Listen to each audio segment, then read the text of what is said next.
ಹಾಗೂ ನಾಯಕರಿಗೆ, ನಮ್ಮ ಎಲ್ಲ ಪಕ್ಷದ ಪದಾಧಿಕಾರಿಗಳಿಗೆ, ಮುಂಚೂಣಿ ಘಟಕದ ಅಧ್ಯಕ್ಷರಿಗೆ, ಬ್ಲಾಕ್ ಅಧ್ಯಕ್ಷರಿಗೆ ಎಲ್ಲರಿಗೂ ಕೂಡ, ಹಾಗೂ ಶಾಸಕರಿಗೆ, ನಮ್ಮ ಉಸ್ತುವಾರಿ ಮಂತ್ರಿಗಳಿಗೆ, ಎಲ್ಲ ನಮ್ಮ ನಾಯಕರಿಗೆ ನನ್ನ ಕೃತಜ್ಞತೆಗಳನ್ನು ಸಲ್ಲಿಸಕ್ಕೆ ಇಚ್ಛಪಡ್ತೀನಿ.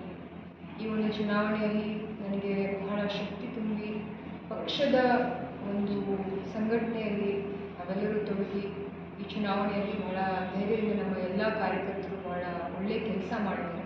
ಸೊ ಅವರೆಲ್ಲರಿಗೂ ಕೂಡ ನಾನು ಯಾವತ್ತಿದ್ರೂ ಕೂಡ ಚಿರಋಣಿಯಾಗಿರ್ತೀನಿ. ಈ ಸೋಲಿನ ಒಂದು ಹೊಣೆಯನ್ನು ನಾನು ಎತ್ಕೊತೀನಿ. I take responsibility for this defeat. But ಮುಂಬರುವಂತಹ ದಿನಮಾನಗಳಲ್ಲಿ ನಮ್ಮ ಎಲ್ಲ ಕಾಂಗ್ರೆಸ್ ಕಾರ್ಯಕರ್ತರಿಗೆ ನನ್ನ ಒಂದು ಸಂದೇಶ ಏನು ಅಂತಂದರೆ, ಎಲ್ಲರೂ ಕೂಡ ಬಹಳ ತಲೆ ಎತ್ತಿ ನಿಲ್ಲಬೇಕು ಸಮಾಜದಲ್ಲಿ. ಯಾಕಂತಂದರೆ ನೀವು ಅಷ್ಟು ಒಳ್ಳೆಯ ಸಂಘಟನೆಯನ್ನು ಮಾಡಿದ್ದೀರಿ. ಹಿಂದಿನ ಚುನಾವಣೆಗೆ ಹೋಲಿಕೆ ಮಾಡಿದರೆ ನಾವು ಸುಮಾರು 1 ಲಕ್ಷಕ್ಕಿಂತಲೂ ಹೆಚ್ಚು ಮತಗಳನ್ನು ಗಳಿಸಿದ್ದೀವಿ, ಜನರ ಒಂದು ವಿಶ್ವಾಸವನ್ನು ಗಳಿಸಿದ್ದೀವಿ. ಸೊ ಅದಕ್ಕಾಗಿ ಆ ಒಂದು ನಿಟ್ಟಿನಲ್ಲಿ ನಾವೆಲ್ಲರೂ ಕೂಡ ಮುಂಬರುವಂತಹ ಚುನಾವಣೆಗೆ ಇನ್ನೂ ಹೆಚ್ಚಿನ ಸಂಘಟನೆಯನ್ನು ಮಾಡಿ, ಪ್ರಯತ್ನವನ್ನು ಮಾಡಿ, ಮತ್ತೊಮ್ಮೆ ಕಾಂಗ್ರೆಸ್ ಪಕ್ಷವನ್ನು ಇಲ್ಲಿ ಕಟ್ಟಿ ಈ ಒಂದು ಕಾಂಗ್ರೆಸ್ ಪಕ್ಷವನ್ನು ಜಯಭೇರಿ ಮಾಡುವಂತಹ ಎಲ್ಲ ಪ್ರಾಮಾಣಿಕ ಪ್ರಯತ್ನವನ್ನು ನಮ್ಮ ವತಿಯಿಂದ ಮಾಡ್ತೀವಿ ಅಂತ ಹೇಳ್ತಾ, ಈ ಒಂದು ಸಂದರ್ಭದಲ್ಲಿ ನಾನು ಯಾವತ್ತೂ ಹೇಳಿಲ್ಲ, ಆದರೆ ಇವತ್ತು ನಾನೇನು ಹೇಳೋಕ್ಕೆ ಇಚ್ಛಪಡ್ತೀನಿ ಅಂತಂದರೆ, ನಾನು ನಮ್ಮ ತಾಯಿಯವರಿಗೆ, ನನ್ನ ತಂಗಿಗೆ, ವಿಶೇಷವಾಗಿ ನಮ್ಮ ಮನೆಯವರಿಗೆ ನನ್ನ ಕೃತಜ್ಞತೆಗಳನ್ನು ಸಲ್ಲಿಸೋಕ್ಕೆ ಇಚ್ಛಪಡ್ತೀನಿ. I would like to thank my husband. ಅವರು ನನ್ನ ಒಂದು ದೊಡ್ಡ ಪಿಲ್ಲರ್ ಆಗಿ ನಿಂತು, ಎಲ್ಲರೂ ಸ್ಟ್ರೆಂತ್ ಆಗಿ ನನ್ನ ಜೊತೆ ಯಾವತ್ತಿದ್ರೂ ಕೂಡ ನಿಂತು ಭಾಳ ಪ್ರಯತ್ನವನ್ನು ಮಾಡಿದ್ರು. ಎಷ್ಟು ಮಟ್ಟಿಗೆ ಪ್ರಯತ್ನವನ್ನು ಮಾಡಿದ್ರು ಅಂತಂದರೆ, ಎಷ್ಟೋ ದೊಡ್ಡ ದೊಡ್ಡ ನಾಯಕರ ಬಾಯಲ್ಲೂ ಕೂಡ ಅವ್ರ ಹೆಸರಿತ್ತು. ಸೊ ಅದಕ್ಕಾಗಿ ಅವ್ರಿಗೂ ಕೂಡ ನಾನು ಕೃತಜ್ಞತೆಗಳನ್ನು ಸಲ್ಲಿಸೋಕ್ಕೆ ಇಚ್ಛಪಡ್ತೀನಿ. ನಮ್ಮ ತಾಯಿ ಎಷ್ಟು ಹಳ್ಳಿಗಳಿಗೆ ಪ್ರಚಾರ ಮಾಡೋಕ್ಕೆ ಹೋಗಿದ್ದಾರೆ, ಅಷ್ಟು ಹಳ್ಳಿಗಳಲ್ಲೂ ಕೂಡ ಪ್ರತಿಯೊಂದು ದೇವರಿಗೂ ದೀಪ ಹಚ್ಚಿದ್ದಾರೆ, ತುಪ್ಪದ ದೀಪ ಹಚ್ಚಿ ಅಲ್ಲಿ ಒಂದು ಪ್ರಚಾರವನ್ನು ಪ್ರಾರಂಭ ಮಾಡಿದ್ದಾರೆ. ಅಷ್ಟು ಮನಸ್ಸಿನಿಂದ ನನ್ನ ಜೊತೆ ಕೈ ಜೋಡಿಸಿರುವಂತಹ ನಮ್ಮ ತಾಯಿಯವರಿಗೆ, ನಮ್ಮ ತಂಗಿಯವರಿಗೆ, ನನ್ನ ತಮ್ಮಂದರಿಗೆ, ನಮ್ಮೆಲ್ಲ ಕುಟುಂಬಸ್ಥರಿಗೆ ನನ್ನ ಕೃತಜ್ಞತೆಗಳನ್ನು ಸಲ್ಲಿಸ್ತಾ, ಇನ್ನೊಂದು ಕೃತಜ್ಞತೆಗಳನ್ನು ನಾನು ಸಲ್ಲಿಸಬೇಕಾಗುತ್ತೆ. ಇಲ್ಲಾಂತಂದರೆ ನಾನು ಭಾಳ ತಪ್ತೀನಿ.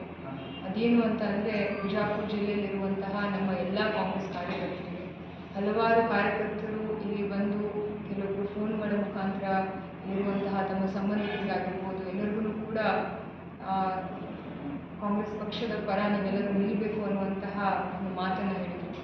ವಿಶೇಷವಾಗಿ ನಮ್ಮ ಬಾಗೇವಾಡಿ ಮತಕ್ಷೇತ್ರದ ಜನ ಆಗಿರ್ಬೋದು, ಬಬಲೇಶ್ವರ ಮತಕ್ಷೇತ್ರದ ಜನ ಆಗಿರ್ಬೋದು, ಬಿಜಾಪುರ, ಸಿಂಗಿ, ಹಿಂಗಿ, ಎಲ್ಲ ದೇವರಗುಡಿ, ಮುದ್ದೇಬೇಳೆ ಎಲ್ಲ ಭಾಗದ ಜನರು ಇಲ್ಲಿ ಬಂದು ಕೆಲವೊಬ್ಬರು ಇಲ್ಲಿ ಬಂದರು, ಕೆಲವೊಬ್ಬರು ಫೋನ್ ಮುಖಾಂತರ ಹೇಳಿದರು. ಅವರು ಕೂಡ ನೀವು ನಮ್ಮ ಮಗಳಿಗೆ ಗೆಲ್ಲಿಸ್ತಾ ಇರಬೇಕು ಅನ್ನುವಂತಹ ಒಂದು ಕೂಗನ್ನು ಕೊಟ್ಟಿರುವಂತಹ ನಮ್ಮ ಜಿಲ್ಲೆಯ ಎಲ್ಲ ಜನರಿಗೂ ಕೂಡ ನಾನು ಕೃತಜ್ಞತೆಗಳನ್ನು ಸಲ್ಲಿಸ್ತಾ, ಮುಂಬರುವಂತಹ ದಿನಮಾನಗಳಲ್ಲಿ ನಮ್ಮ ಅಧ್ಯಕ್ಷರು ಹೇಳಿರುವಂಗೆ ಎಲ್ಲ ಪಕ್ಷದ ಚಟುವಟಿಕೆಗಳಲ್ಲಿ ನಾವೆಲ್ಲರೂ ಕೂಡ ಹೆಗ್ಗೆ ದುಡಿದು ಈ ಒಂದು ಪಕ್ಷವನ್ನು ಇನ್ನೂ ಗಟ್ಟಿಗೊಳಿಸ್ತೀವಿ ಅನ್ನೋಂಥ ಮಾತನ್ನು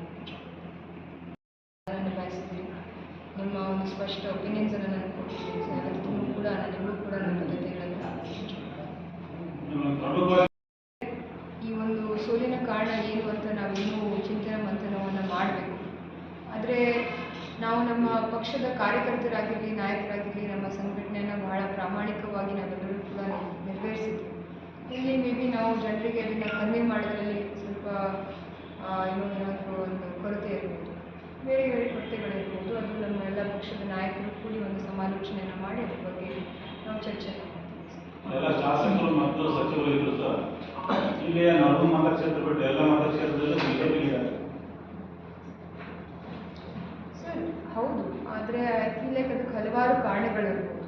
ಸೊ ಆ ಕಾರಣಗಳನ್ನು ನಾವೆಲ್ಲರೂ ಕೂಡ ನಾಯಕರು ಒಟ್ಟಿಗೆ ಕೂತ್ಕೊಂಡು ಅದ್ರ ಬಗ್ಗೆ ಸಮಾಲೋಚನೆಯನ್ನು ಮಾಡಬೇಕಾಗಿರುವಂತಹ ಒಂದು ಅನಿವಾರ್ಯತೆ ನಮಗಿದೆ.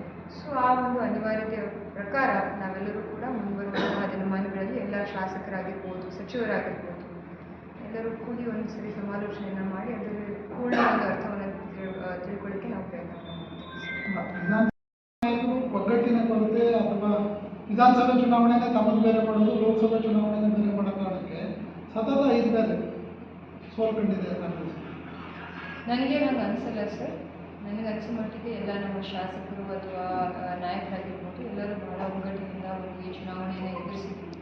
ಹಲವಾರು ಕಾರಣಗಳಿಂದ ಕೆಲವೊಂದು ಸರಿ ಚುನಾವಣೆ ಸೋಲು ಗೆಲುವು ರಾಜಕಾರಣದಲ್ಲಿ ಬಹಳ ಅನಿವಾರ್ಯ.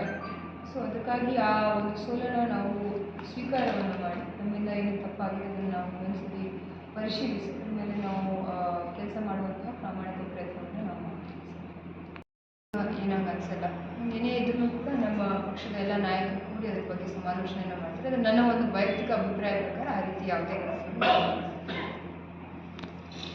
ಮುಂದೆ ಬಾಗಲಕೋಟೆ ರಾಜಕಾರಣದಲ್ಲಿ ಸಕ್ರಿಯವಾಗಿ ಗುರುತಿಸ್ಕೊಳ್ತೀರಾ? ಮುಂದಿನ ದಿನಗಳಲ್ಲೂ ಕೂಡ 100% ಸರ್, ನಾನು 100% ಇಲ್ಲಿರ್ತೀನಿ. ವಿಶೇಷವಾಗಿ ನಾನು ಒಂದು ಮಾತನ್ನ ಏನು ಹೇಳೋಕ್ಕೆ ಇಷ್ಟಪಡ್ತೀನಿ ಅಂತಂದರೆ, ಸುಮಾರು 6,02,000ಕ್ಕಿಂತಲೂ ಅಧಿಕ ಮತದಾರರು ಇವತ್ತು ನನಗೆ ತಮ್ಮ ಮತವನ್ನು ನೀಡಿದ್ದಾರೆ. ಅದು ಒಂದು ಬಹಳ ದೊಡ್ಡ ಮಾತು. ಯಾಕಂತಂದರೆ ಅದರಲ್ಲಿ ಪ್ರತಿಯೊಬ್ಬ ಮತದಾರರಿಗೂ ಕೂಡ ನಾನು ವೈಯಕ್ತಿಕವಾಗಿ ಭೇಟಿ ಮಾಡೋಕ್ಕಾಗದೇ ಇದ್ರೂ ಕೂಡ ಹಲವಾರು ಮತದಾರರು ತಮ್ಮ ವಿಶ್ವಾಸವನ್ನು ವ್ಯಕ್ತಪಡಿಸಿ ನನಗೆ ಮತವನ್ನು ನೀಡಿದ್ದಾರೆ. ಅವರ ಋಣ ನನ್ನ ಮೇಲಿದೆ. ಯಾವತ್ತಿದ್ರೂ ಕೂಡ ನಾನು ಬಾಗಲಕೋಟೆ ಜಿಲ್ಲೆಯಲ್ಲಿ ಇದ್ದು ಇರುವಂತಹ ಮುಂಬರುವಂತಹ ದಿನಮಾನಗಳಲ್ಲಿ ಇನ್ನೂ ಹೆಚ್ಚಿನ ಕೆಲಸವನ್ನು ನಾನು ಈ ಕ್ಷೇತ್ರದಲ್ಲಿ ಮಾಡ್ತೀನಿ ಅಂತ ನಾನು ಚುನಾವಣೆ ಸ್ಪರ್ಧೆ ಮಾಡಬೇಕಂತೆ ನಾವು ಕೆಲಸ ಮಾಡಿ ಜನರಿಗೆ ಕೆಲಸ ಮಾಡಬೇಕಂತ ಏನು ರೂಲ್ ಇಲ್ಲ.